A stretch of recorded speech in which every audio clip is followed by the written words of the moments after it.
여러분 안녕하십니까. 무기탄 강연의 이학선입니다. 오늘은 그 경제학의 고전 헨리 조지의 진보와 빈곤을 가지고서 그 부동산 문제, 서울 집값 문제, 그리고 그 문제를 해결할 미래적인 방향을 제시하는 그런 이야기를 한번 해보도록 하겠습니다.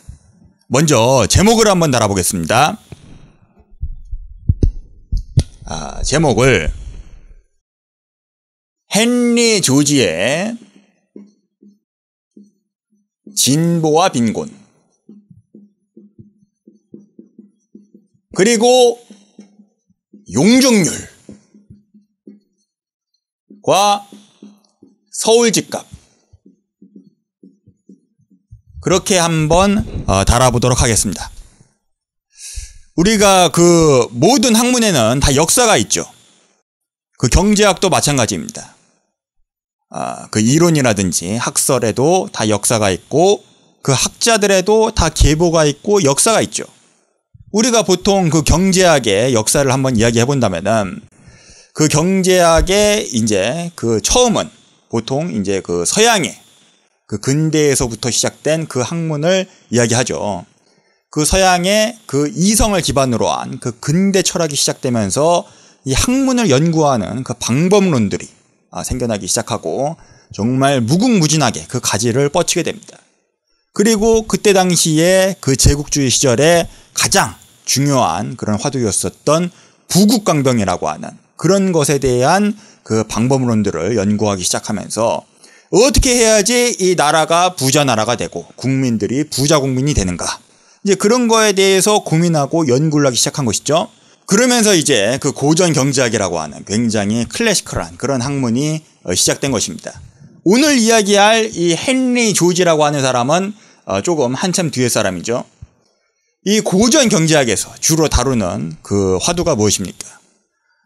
그 수요 공급 이론이라든지 아니면은 그 무역 이론 중에서 이제 뭐 자유무역이냐 보호무역이냐 해가지고서 뭐 비교 우이론이라든지 아니면은 이제 그 경제의 그 생산 요소 중에서 경제 생산의 3요소가 뭐죠?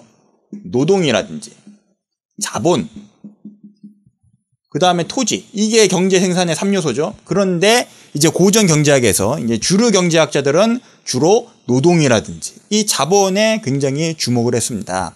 이 토지라고 하는 것은 상대적으로 좀 등한시됐던 그런 부분이죠. 비주류의. 물론 그 고전 경제학 이전에 그 이제 프랑스와 꾀네의 그 유명한 이제 중농주의, 이제 그런 거에서는 뭐 농업 같은 거를 굉장히 중요시했지만은 이 토지는 상대적으로 이 노동이나 자본에 비해서 굉장히 관심을 못 받았습니다.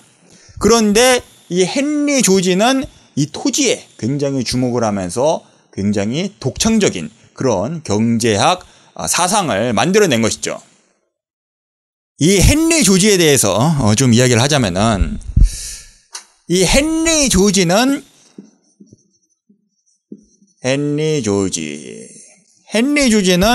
그 원래부터 먹물을 먹은 학자라고 보기에는 좀 무리가 있죠. 이 헨리 조지는 그 미국의 그 펜실베니아주의 원래 필라델피아 출신입니다. 이 필라델피아 출신인데 어렸을 때는 온갖 잡일을 하면서 그렇게 먹고 살았다고 해요.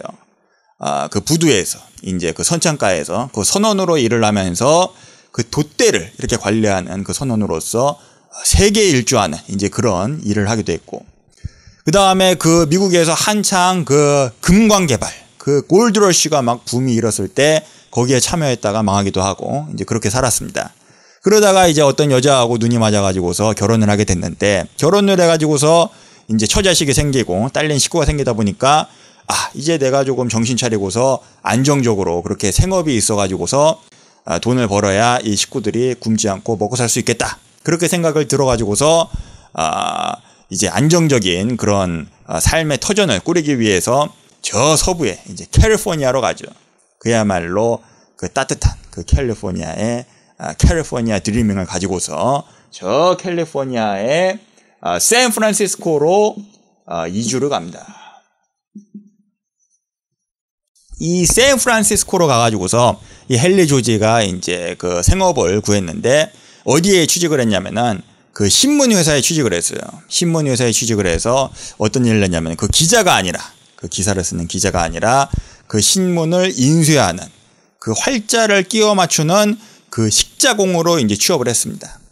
이제 완전히 단순 노동이죠. 단순 노동인데 그럼에도 불구하고 이 헨리 조지는 뭔가 그 지식인과 그 지성에 대한 그 열망과 동경이 있었던 것 같습니다. 그리고 또 세상 일에도 관심이 많고 그래가지고서 틈틈이 자기가 자기의 그 독창적인 그런 견해와 통찰을 글로 쓰는 그런 연습을 한 거예요. 그러다가 이거 뭔가 좀 돈이 될 것 같다 싶어가지고서 이제 자기의 그 독창적인 그런 통찰과 견해가 담긴 그런 글들을 이제 팜플렛으로 이렇게 만들어서 이제 찌라시로 뿌려가지고서 돈을 버는 그런 잡지 회사를 차려가지고서 저널리스트가 됩니다. 이제 오는 날로 치자면은 그 인터넷의 블로거라든지 아니면 유튜버 이제 뭐 그런 거 비슷한 그런 사람이 된 거예요.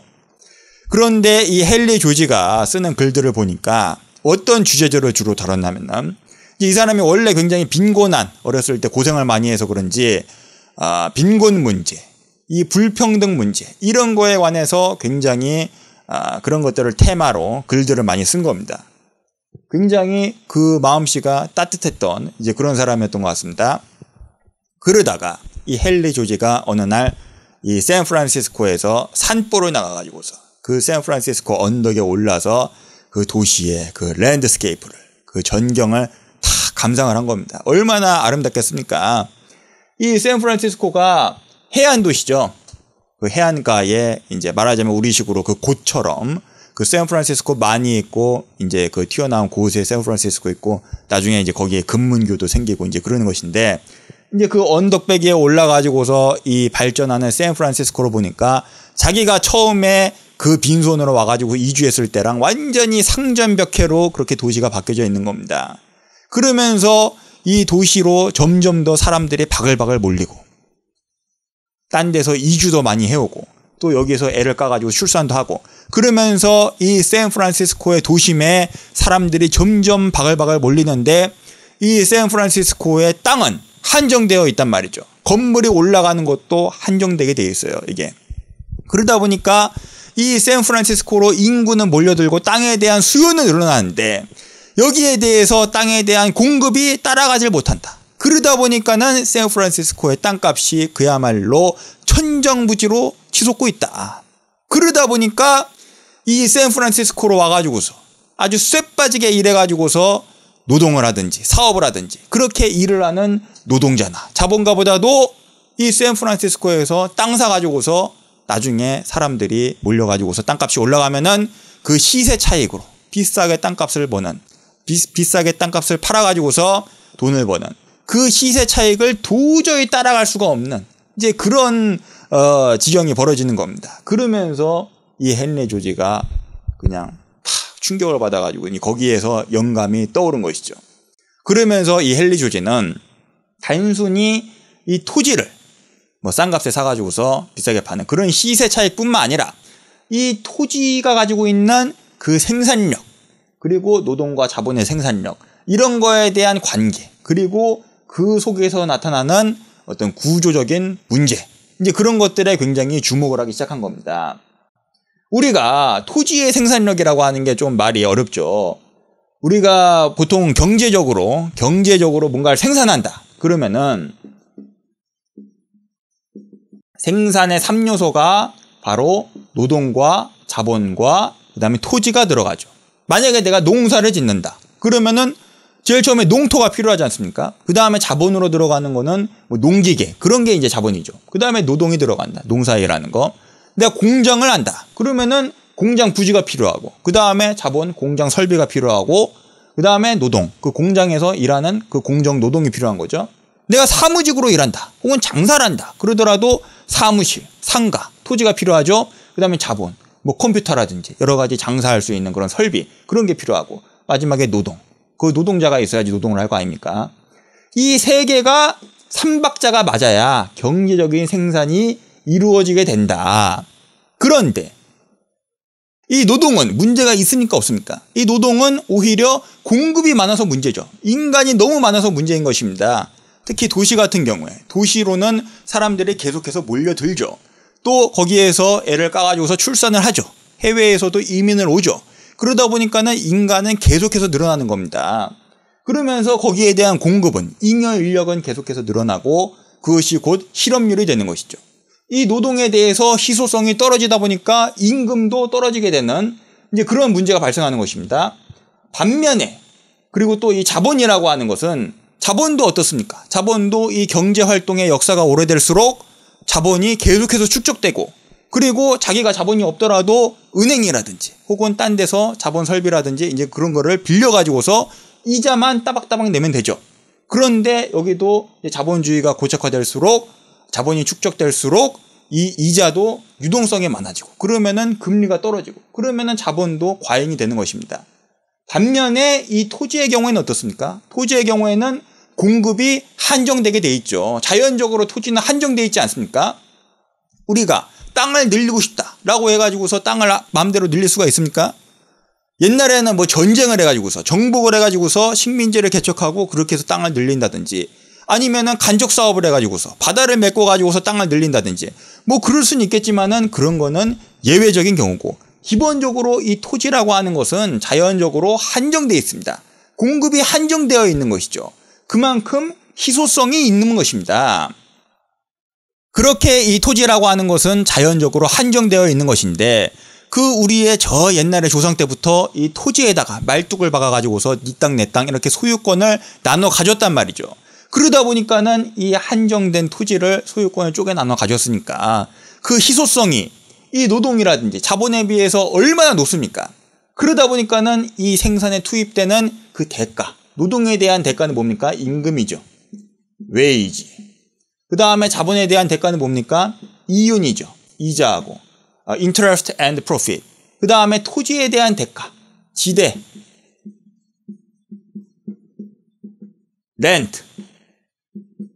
이제 이 비용하고, 이제 이 세 가지에서 이 토지에 대한 대가, 이 렌트에 대한 그 권력이 훨씬 더 임금이나 이윤, 이자 이런 거에 비해서 더 독점적인 그런 권력을 행사할 수가 있게 되는 것입니다.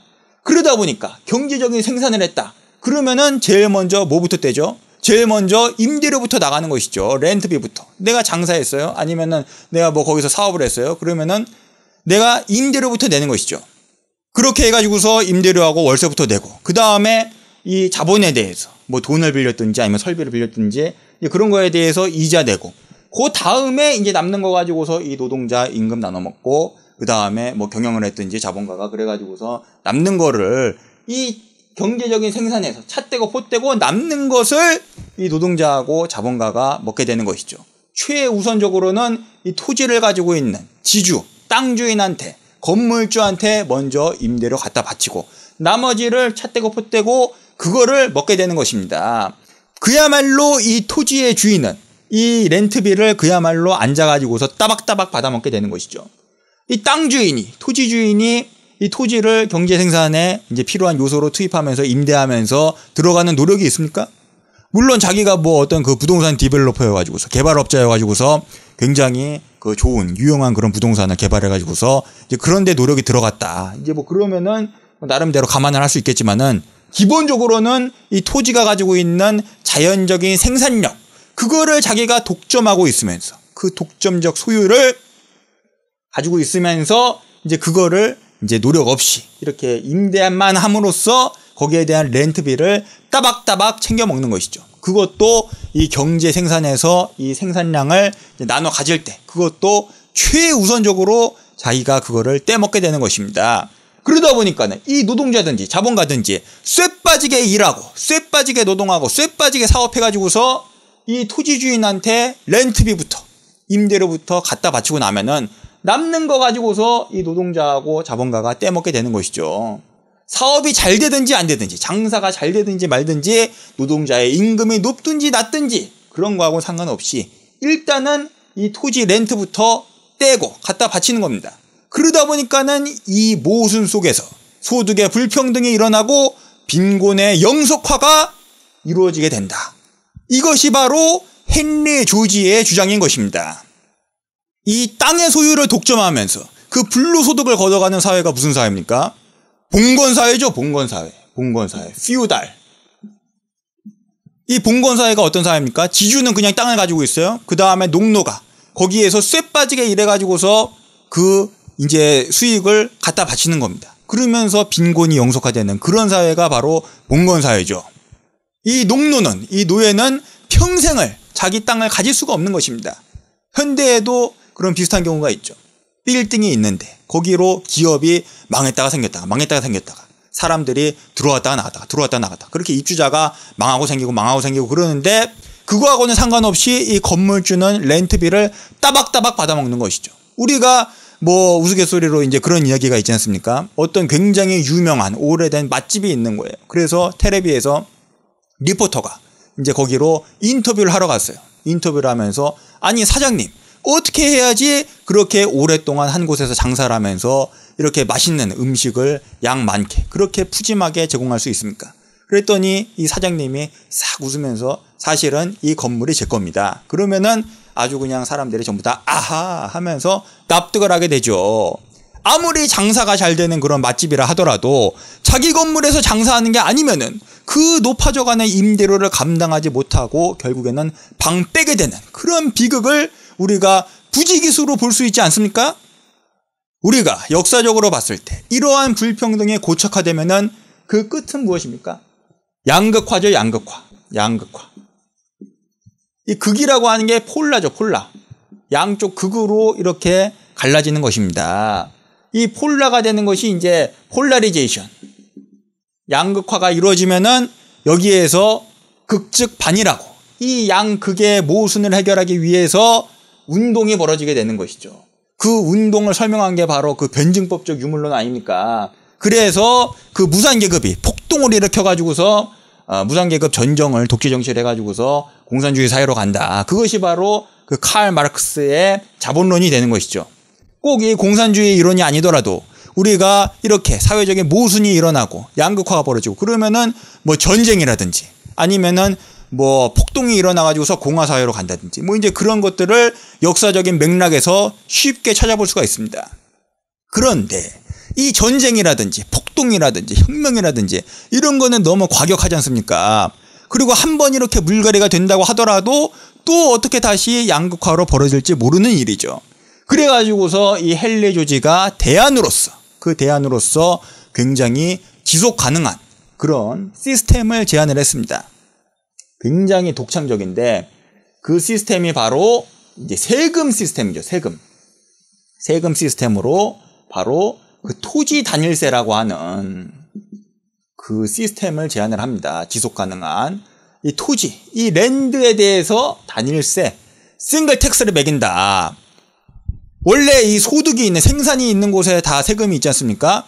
그런데 이 경제적인 생산을 해가지고 이제 그 투입이 된 노동과 자본과 토지에 대한 대가를 찢어 나눠 가져야 되는데 노동에 대한 대가와 자본에 대한 대가를 찢어 나눠 가지기 전에 그 상당한 경제적인 생산이 전부 다 이 토지에 대한 대가, 이 지대, 이 렌트로 빨려 들어가는 마치 블랙홀처럼 이 토지 주인이 전부 다 그 생산을 빨아먹는 그러한 구조적인 모순이 발생한다. 그래서 이 다른 거에는 세금을 매기지 말고 이 토지에 대한 그 불로소득에 대해서 이 자연적인 신이 인간에게 준 그 삶의 터전인 토지를 사유적으로 독점하고 있음으로써 발생하는 그 불로소득에 대해서만 세금을 중하게 매기자. 이제 그것이 바로 이 토지 단일세가 되는 것입니다. 이 토지에 유일하게 토지에만 매기자 해가지고서 이 싱글 텍스가 되는 것이죠. 물론 그 현대사회에서는 조금 좀 맞지 않는 그런 부분이 있습니다.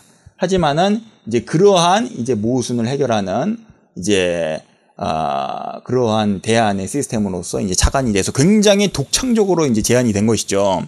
그래서 이 헨리 조지가 처음에는 작은 그 팜플렛으로 Our Land and Land Policy라고 하는 그런 작은 책자로 이렇게 됐다가 나중에 몇 년 뒤에 좀 더 보강을 해서 바로 그 유명한 저서 진보와 빈곤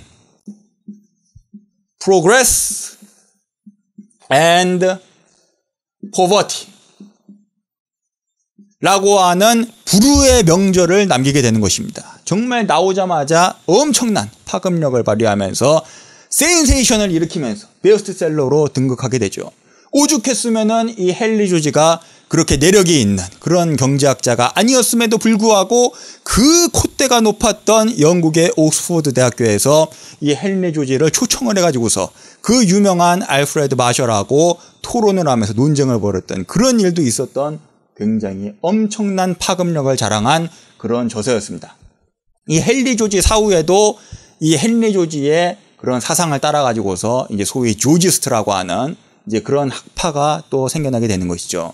그러면서 이 헨리 조지의 진보와 빈곤에서 이제 착안을 해서 그 사상을 이어받아서 이제 나오는 게 그 토지 공개념, 이제 그러한 그 개념들의 근간이 되는 게 바로 이 진보와 빈곤인 것입니다. 우리가 그 토지 공개념이라고 하면은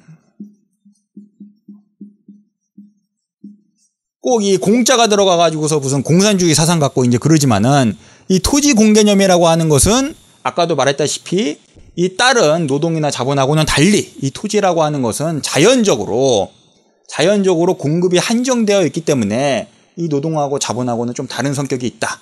공공으로서 함께 쓸 수밖에 없는 그런 태생적인 한계가 있다라고 하는 측면에서 굉장히 오래전부터 논의가 되었던 것입니다. 그래서 그 서양의 기독교라든지 아니면은 그 고전 경제학에서 이제 그 비조라고 할 수 있는 아담 스미스라든지 이제 그런 사람들도 전부 다 이 토지의 사유화에 대한 문제점을 지적하고 토지는 결국에는 공공적으로 같이 쓸 수밖에 없다. 이제 그런 이야기를 했거든요. 그리고 우리나라에도 그 토지 공개념이 헌법에도 관련된 그 조항이 있죠. 물론 이 토지 공개념이라고 하는 그 용어가 정확하게 이렇게 딱 들어간 건 아니지만은 뭐 이 국가가 어떤 그 국민의 생산과 삶의 터전이 되는 그 국토를 굉장히 효율적이고 균형감 있게 그렇게 쓰기 위해서 뭐 여러 가지 의무와 제한을 부과할 수 있다. 이제 뭐 그런 식으로다가 이 토지 공개념이 이제 반영이 된 그런 이제 조항이 있고 또 거기에 관련된 그 법률의 근거가 되는 것입니다. 그것이 바로 이 토지 공개념이고 그 내용은 헨리 조지의 진보와 빈곤에서 나왔다. 이제 그렇게 이야기할 수가 있는 것이죠. 그래서 우리가 이 부동산 문제를 이야기할 때 항상 빠짐없이 등장하는 것이 바로 이 토지 공개념이 되는 것입니다. 그런데 이 토지 공개념이 나온 것이 그 헨리 조지의 이 진보와 빈곤이 19세기 사상이거든요. 19세기에 나온 사상이다 보니까 뭔가 이 현대사회에 적용을 했을 때 보지 못하는, 놓치게 되는 그런 맹점이 있다는 것이죠. 저는 그 맹점을 뭐라고 생각을 하냐면은 바로 용적률이라고 생각을 합니다. 용적률. 이 19세기에 헨리 조지가 활동했던 그 시기에 이 헨리 조지가 샌프란시스코의 언덕배기에 올라가가지고서 그 전경을 보면서 이 영감을 얻었을 때 그때는 건축기술이 그렇게 발달하지 못했던 시기였죠. 과학기술이 그렇게 발달하지 못했습니다. 그러다 보니까는 이 땅이 곧 땅 면적이 바로 건축 면적, 그 연면적이 되는 것이죠. 연면적. 물론 몇 층으로 올리긴 올렸지만은 결국에는 몇 층 못 올렸기 때문에 이 대지 면적이 곧 연면적이 되는 것이고 그것이 이 경제적인 생산에 투입되게 되는 그 토지, 랜드가 되는 것입니다. 그러다 보니까는 기본적으로 대지는 한정되어 있으니까 공급이 한정될 수밖에 없다라고 그렇게 이야기를 했지만은 현대사회는 어떻습니까? 현대사회는 건물을 고층으로 올릴 수가 있죠. 고층으로 올리면은 대지 면적은 작지만은 건축 면적은 작지만은 연면적을 이 층수를 이빠이로 올리면은 연면적을 몇 배로 용적률을 그냥 몇천 퍼센테이지로 뻥튀기 할 수가 있단 말이죠. 그러면은 물론 그 공급량을 늘리는 게 정말 무슨 공장에서 빵 찍어내듯이 그렇게 다이나믹하게 이 공급량을 늘려가지고서 그 수요 공급 문제를 해결할 수는 없겠지만은 그래도 과거에 이 헨리 조지 시절에 이 토지가 한정되어 있었던 그때 시절보다는 훨씬 더 공급을 하는데 유리하다는 것이죠. 이 용적률을 높였을 때, 고층 건물을 높였을 때. 그러면은 우리가 이 경제적인 생산 요소로 투입되는 것을 이제 이 랜드가 아니라 이제 스페이스로 단순히 그 땅을 가지고서 이야기할 게 아니라 공간이 있으면 되는 거 아니겠습니까? 물론 우리가 아직도 농사를 짓는다든지 그런 거는 흙바닥에 필요하니까 이 랜드가 필요하지만은 자기가 뭐 공장이 필요하다 아니면 사무실이 필요하다 혹은 이 노동자가 살아야 되는 그런 주거 공간이 필요하다. 주택이 필요하다. 그거는 꼭 랜드를 소유하고 있지 않더라도 스페이스가 제공되면 된다라는 것이죠. 그렇기 때문에 우리가 미래 사회에서는 이 용적률에다가 포인트를 맞출 필요가 있다라고 하는 것입니다. 꼭 이 용적률 이야기하면은 무슨 홍콩의 구룡성체 그런 거 이야기하면서 그게 닭장이지 사람이 사는 집이냐 하면서 그런 이야기를 하시는 분들이 계시지만은 결국에는 인구는 많고 사람들은 늘어나고 땅은 좁고 대지는 적고 그리고 우리에게는 과학과 기술이 있지 않습니까? 그러면은 이 과학과 기술을 최첨단으로 총동원을 해가지고서 얼마든지 쾌적하고 살기 좋은 오히려 저층으로 이렇게 사는 것보다는 훨씬 더 효율적으로 살 수 있는 그러한 공간을 우리가 만들어낼 수가 있는 것이죠.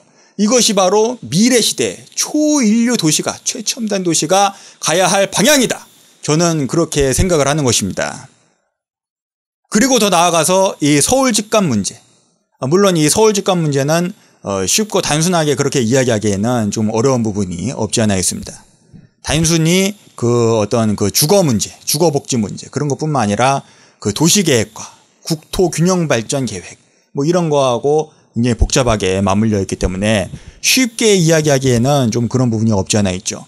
하지만 그럼에도 불구하고 이 서울 집값이 그야말로 천정부지로 폭등하고 있다라는 그 현상에 대해서 문제의식을 가지고서 이제 이거를 해결하기 위한 방법을 모색해 봤을 때 부동산 세금을 왕창 올리고 금리를 올리고 그 투기에 대한 그 시세 차익을 노리는 그런 투기 심리를 위축시키는 그런 정책을 쏟아내고 있음에도 불구하고 이 서울의 중심 지역, 그 선호 지역은 집값이 불패다라고 하는 것은 우리가 어떻게 접근을 해야겠습니까?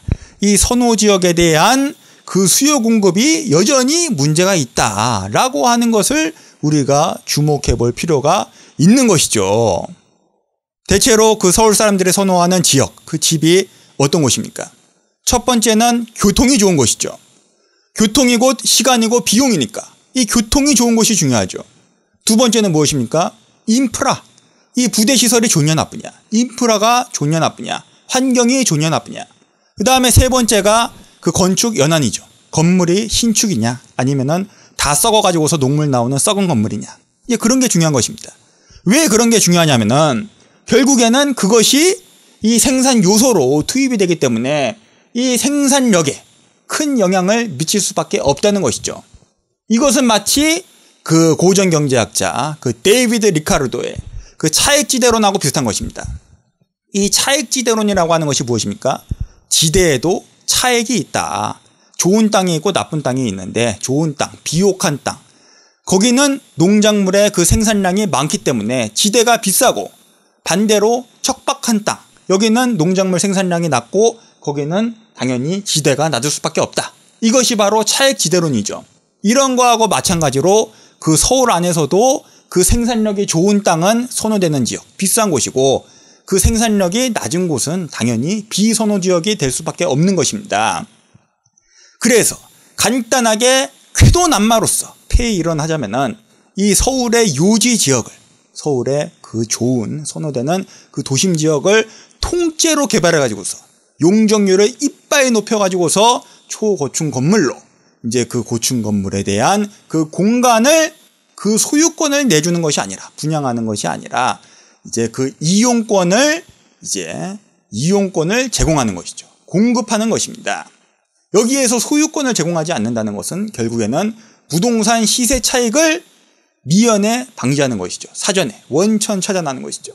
근데 이 이용권에 대해서 굳이 우리가 서울 도심에다가 그렇게 아파트를 혹은 그 고층 건물을 그렇게 올릴 필요가 있겠느냐.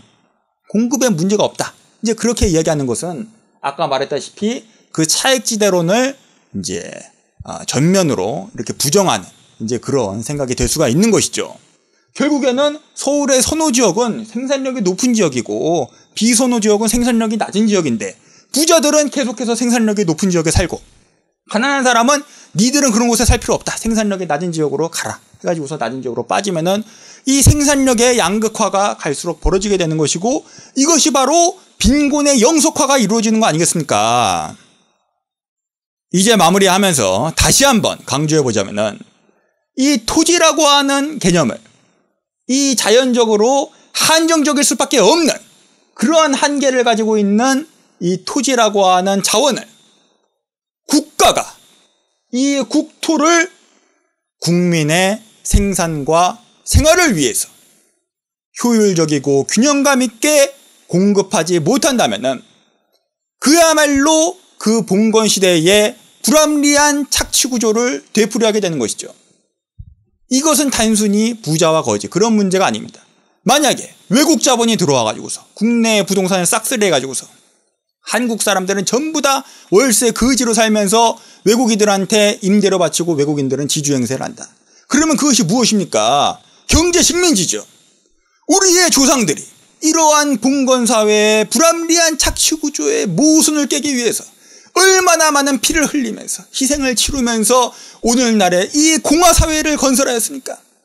여러분, 만약에 우리가 오늘날 이 불합리한 모순을 깨지 못한다면, 이 구조적인 모순을 깨지 못한다면 여러분은 물론이고 여러분의 자식들까지 자자손손이 평생을 쇠빠지게 일해도 전부 다 남한테 갖다 바치고 자기는 하루 벌어서 하루 살기에도 급급한 빈곤의 삶을, 노예의 삶을 그지꼴을 면치 못하게 될 것입니다. 아주 중요한 문제입니다.